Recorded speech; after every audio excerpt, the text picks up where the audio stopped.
मुद्राभिषेकही करण्यात आला। तिथीनुसार होत असलेला हा सोहळा अनुभवण्यासाठी शंभूप्रेमींनी मोठ्या संख्येनं गर्दी केली आहे। ही संपूर्ण दृश्य आपण पाहतोय साम टीव्हीवर। तुम्ही एक्सक्लुसिव्ह दृश्य सध्या पाहताय। संभाजी महाराज यांचा राज्याभिषेक सोहळा आज आहे। हा दिन आज आहे। आज तिथीनुसार हा दिन येतो आणि तोच साजरा करण्यासाठी रायगडावरती अनेक शंभू भक्त जे आहेत ते जमा झाले आहेत। तिथली ही थेट दृश्य आपण पाहतोय। शंभू महाराजांचा अभिषेक या ठिकाणी केला जातोय। तर याचाच आढावा घेतलाय आमचे प्रतिनिधी सचिन कदम यांनी। थेट जाऊयात।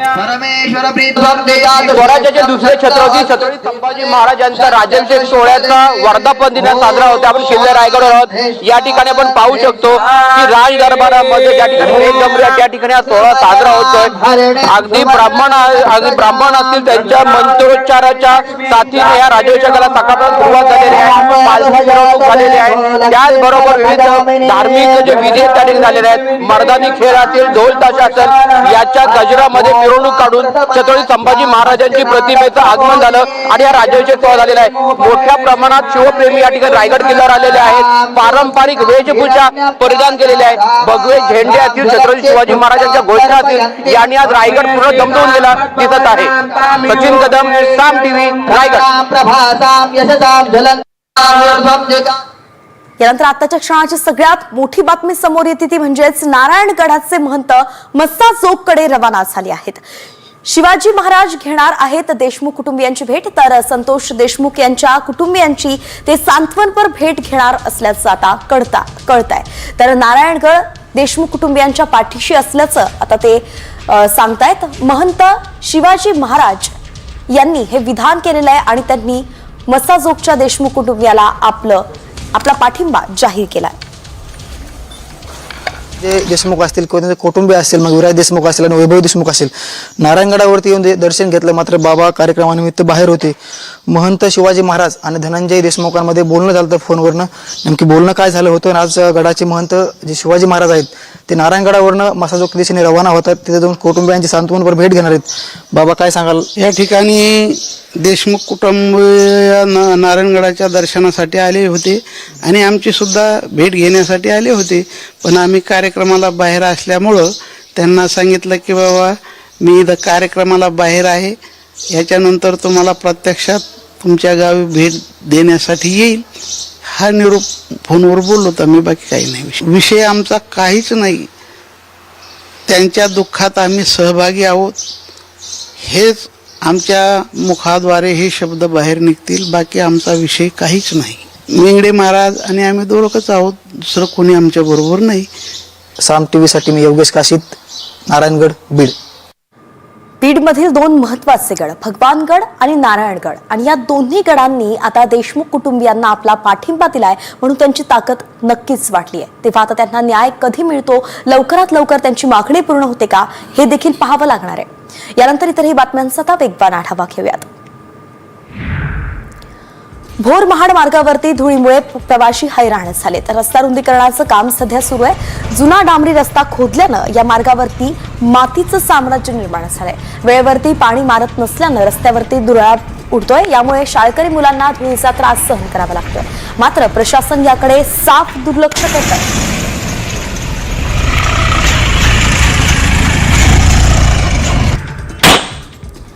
कोल्हापुरात एका अल्पवयीन मुलानं फटाके फोडताना तसे बंदुकीतून त्याने 30 राऊंड फायर केले।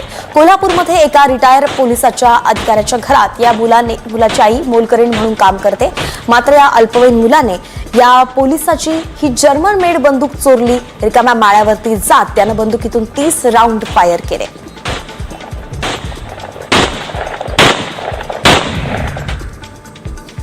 छत्रपती संभाजीनगरमध्ये गुजरातहून अंमली पदार्थ आणून विकणाऱ्या पती पत्नीला पोलिसांनी अटक केलेली आहे। यात सराईत गुंड अजय वाहुळ आणि त्याची पत्नी राणी या दोघांचाही समावेश आहे। पोलिसांच्या कारवाईत एमडी ड्रग्ज, नशेच्या गोळ्या असा 1,05,000चा मुद्देमाल जप्त करण्यात आला। सातारा महामार्गावरील वाहतूक कोंडी सोडण्यासाठी पुलांची कामं तातडीनं मार्गी लावा अशी मागणीच भोरचे राष्ट्रवादीचे आमदार शंकर मांडेकर यांनी केली आहे. भारतीय राष्ट्रीय राजमार्ग प्राधिकरणाच्या प्रकल्प संचालकांसोबत बैठक घेत त्यांनी अतिक्रमण काढण्याच्याही सूचना केल्या.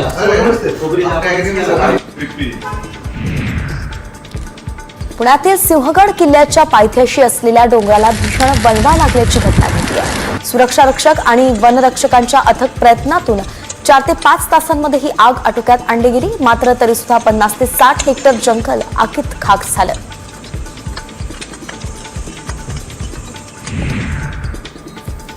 नाशिकच्या येवल्यातील पूर्व भागात तीव्र उन्हामुळे पाझर तलावातील पाणी आटतंय. त्यामुळे आदिवासी बांधवांचा मत्स्य व्यवसाय धोक्यात आलाय. माशांना शेततळ्यात सोडण्याची वेळ त्यांच्यावरती आली आहे. शासनानं तलावातील गाळ काढून त्यांची रुंदी वाढवावी अशी मागणी हे मत्स्य व्यावसायिक करतायत.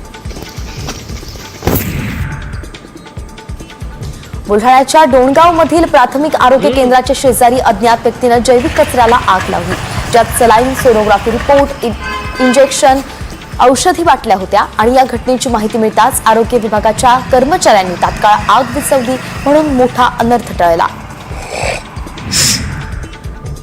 यवतमाळ पाटबंधारे विभागाच्या सिंचन प्रकल्पातून पाणी घेणाऱ्या विविध संस्थांनी 15 कोटींची पाणीपट्टी थकवली आहे. 31 मार्चच्या पार्श्वभूमीवरती अभियंता कार्यालयानं वसुलीसाठी कंबर कसली आहे.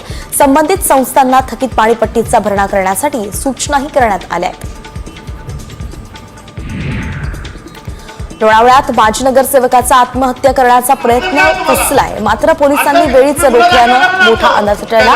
शहरातील रखडलेल्या विकास कामावरून नाराज होत माजी नगरसेवक बाळासाहेब जाधवांनी नगर परिषद कार्यालयासमोर आत्मदहनाचा प्रयत्न केला.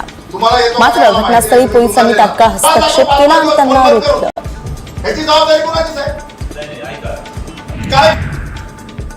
सांगलीतील विटा शहरात नागरिकांनी पाणी प्रश्नावरून नगरपालिकेसमोर आंदोलन केलंय.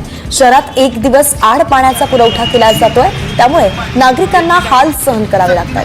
यावेळी त्यांनी नगरपालिकेच्या कार्यालयासमोर ठिय्या मारत पाणी प्रश्न तातडीनं मार्गी लावा अशी मागणीही केली आहे.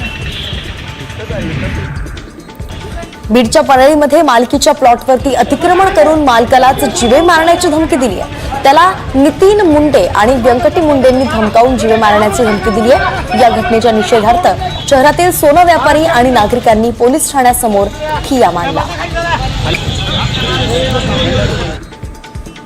गावगुंडांवरती कारवाई करण्यासाठी ग्रामस्थांनी ठिय्या आंदोलन पुकारलंय. धाराशिवच्या उमरगा तालुक्यातील कराळीतील मंदिरात झोपलेल्या 2 विद्यार्थ्यांना गावगुंडांनी तलवारीचा आणि हंटरचा धाक दाखवून मारहाण केली होती. त्यामुळे घाबरलेल्या ग्रामस्थांनी कारवाईची मागणी करत पोलीस ठाण्यात रात्रभर ठिय्या मांडला.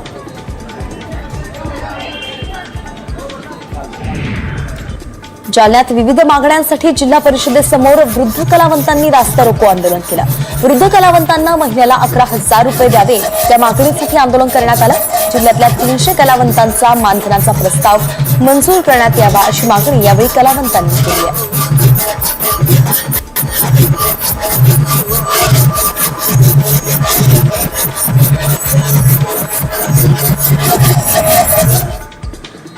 यानंतर राजकीय गोटातून अतिशय खळबळजनक अशी बातमी आहे. एक दावा करण्यात आलाय ज्याने ही खळबळ माजली आहे. दावा केलाय संजय राऊत यांनी आणि दावा करण्यात आलाय मुख्यमंत्र्यांचं निवासस्थान असलेल्या वर्षा बंगल्याबाबत. मुख्यमंत्र्यांचं अधिकृत निवासस्थान असलेल्या वर्षा बंगल्याबाबत ठाकरे गटाचे खासदार संजय राऊत यांनी खळबळजनक असा दावा केलाय. तो म्हणजेच कामाख्या देवीला रेडे कापले आणि त्यांची शिंग लॉन मध्ये खोदकाम करून पुरली असल्याचा दावा राऊतांनी केलाय. नवा मुख्यमंत्री टिकू नये म्हणूनच जादू टोणा केल्याचा दावाही राऊतांनी केलाय. त्या बाहेरच्या लॉन मध्ये काहीतरी खोदकाम करून कामाख्या देवीवरून आलेल्या रेड्याची शिंग पुरली आहेत वर्षा बंगल्यावर.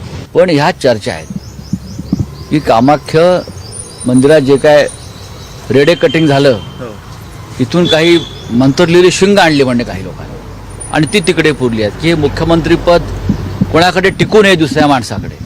आम्ही सदैव असं तिकडला जो कर्मचारी वर्ग हे सांगतायत. आता ही चर्चा आहे.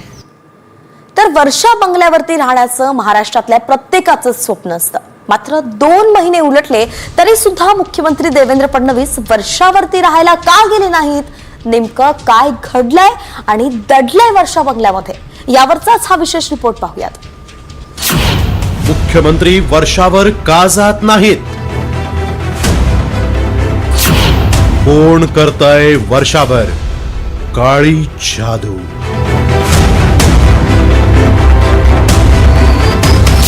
मुख्यमंत्री वर्षावर जाणार की बंगला पाडणार? मुख्यमंत्र्यांचं वर्षा निवासस्थान पुन्हा एकदा वादात सापडलंय. 5 वर्षांपूर्वी उद्धव ठाकरेंनी मुख्यमंत्री झाल्यानंतर वर्षा बंगल्यात प्रवेश केला आणि वर्षाच्या भिंतींवर आक्षेपार्ह मजकूर आढळून आल्यामुळे वाद पेटला होता. आधी फडणवीस मुख्यमंत्री म्हणून वर्षावर वास्तव्यास असल्यानं भाजप आणि शिवसेनेत यावरून खडाजंगी झाली. त्यानंतर एकनाथ शिंदे मुख्यमंत्री झाले आणि वर्षावरून ठाकरे गेले आणि शिंदे आले. शिंदेंनी थेट विधानसभेतच वर्षा बंगल्यावर टोपलीभर लिंब सापडल्याचा दावा केला होता. आणि मला आठवतंय आम्ही वर्षावर फार नंतर गेलो. पहिलं बोललो काय काय आहे तिकडे बघा सगळं, आणि पाठीभर लिंब सापडली तिकडे. देवेंद्र फडणवीस यांनी मुख्यमंत्री पदाची शपथ घेऊन आता 2 महिने होत आलेत. मात्र मुख्यमंत्र्यांच्या अधिकृत अशा वर्षा निवासस्थानी देवेंद्र फडणवीस अद्याप राहायला आले नाहीत. यावरून आता ठाकरे गटाचे खासदार संजय राऊत यांनी प्रश्न उपस्थित करत वर्षा बंगल्याबाबत एक खळबळजनक दावा केलाय. अनामक भीतीने मुख्यमंत्र्यांचा वर्षा निवासस्थान बदलायचं चाललं असून वर्षा बंगला पाडून नव्याने बांधण्याचं काम सुरू असल्याचा खळबळजनक दावा संजय राऊत यांनी केलाय. हे जे रामदास कदम आहेत ते स्वामी रामदास नाहीये की ज्यांचं तुम्ही ऐकायला पाहिजे. आता काळ्या जादूविषयी कोणी बोलायचं, मुळात ही अंधश्रद्धा आहे की देवेंद्र फडणवीस अद्याप वर्षा बंगल्यावरती का राहायला जात नाही. याचं उत्तर रामदास कदमांनी द्यावं, एकनाथ शिंदेनी द्यावं. देवेंद्र फडणवीस वर्षा बंगल्यावर जायला राहायला का घाबरतायत? त्यांचं कुटुंब का घाबरताय? तुम्ही रात्री तिकडे झोपायला तयार नाही आहेत. तुम्हाला कसली भीती वाटते? काय तिकडे असं घडलंय? तो काय याआधी घडवलंय? माहितीप्रमाणे देवेंद्र फडणवीस वर्षा बंगल्यावरती राहायला येणार नाहीत. इथे त्यांचे 2 बंगले आहेत. वर्षा बंगल्याचा उपयोग ते ऑफिस कार्यालयासाठी ते करणार आहेत अशी माझ्याकडे माहिती आहे. जणू काय एकनाथ शिंदे यांनी काहीतरी काळी जादू केली आणि म्हणून ते येत नाहीत देवेंद्र फडणवीस, अशा या पद्धतीच्या बातम्या हे संजय राऊत साहेब देत आहेत. आता तेवढंच बाकी होतं.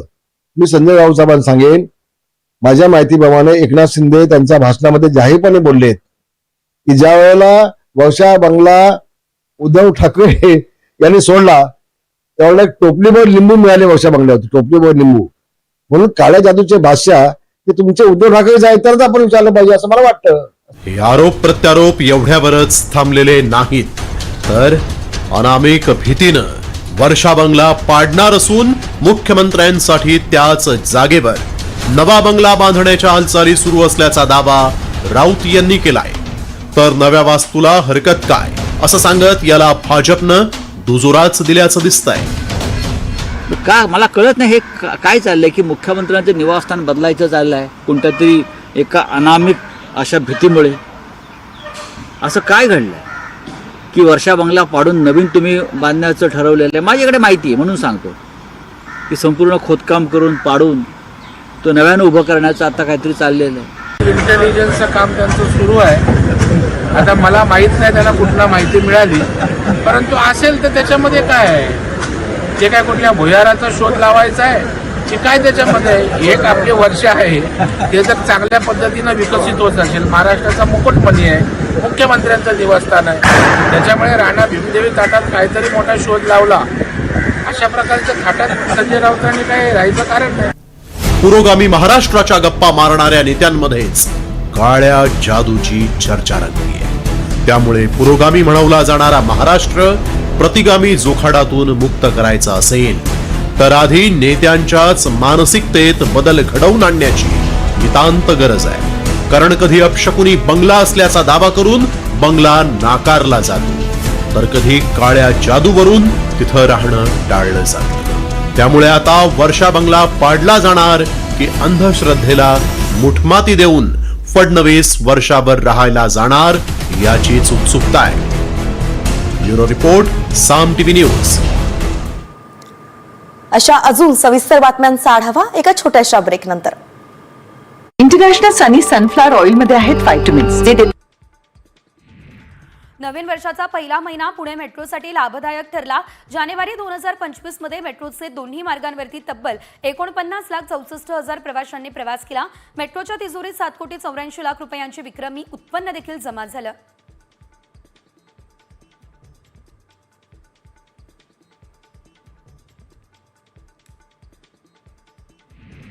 पुणे रेल्वे स्थानकावरील भार कमी करण्यासाठी खडकीमध्ये स्वतंत्र रेल्वे टर्मिनल विकसित करण्यास रेल्वेने मंजुरी दिली. सध्या काम सुरू झालंय. डिसेंबर 2025 पर्यंत काम पूर्ण करू हे नियोजन करण्यात आलंय. पुणे स्थानकावरील भार आणखी कमी होऊन प्रवाशांना त्यामुळे दिलासा मिळेल.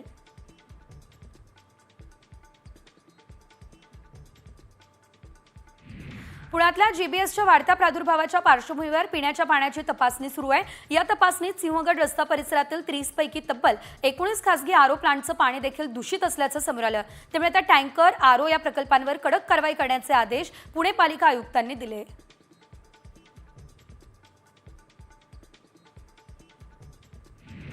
पुणे शहरात जीबीएस सिंड्रोमचे 158 संशयित रुग्ण आढळले तर 5 संशयित तरुणांचा मृत्यू झालेला आहे. यापैकी 127 रुग्णांचं निदान निश्चित झालंय आणि या आजाराची कारणं काय याबाबत आता पशुसंवर्धन विभागाच्या वतीने संशोधन करण्यात येत आहे. ही माहिती आरोग्य उपसंचालकांनी दिली आहे. जीबीएस या आजाराच्या कारणांबाबत पशुसंवर्धन विभागानं संशोधन केलं. त्यासाठी फक्त आणि फक्त पाणी कारणीभूत नाही असा अंदाज आहे. विविध पक्षी, पोल्ट्री फार्म आणि मातीचे सॅम्पल घेऊन संशोधन सुरू आहे. त्याचा अहवाल 2 दिवसात मिळणार. ही माहिती आरोग्य उपसंचालक डॉक्टर राधाकिसन पवार यांनी दिली.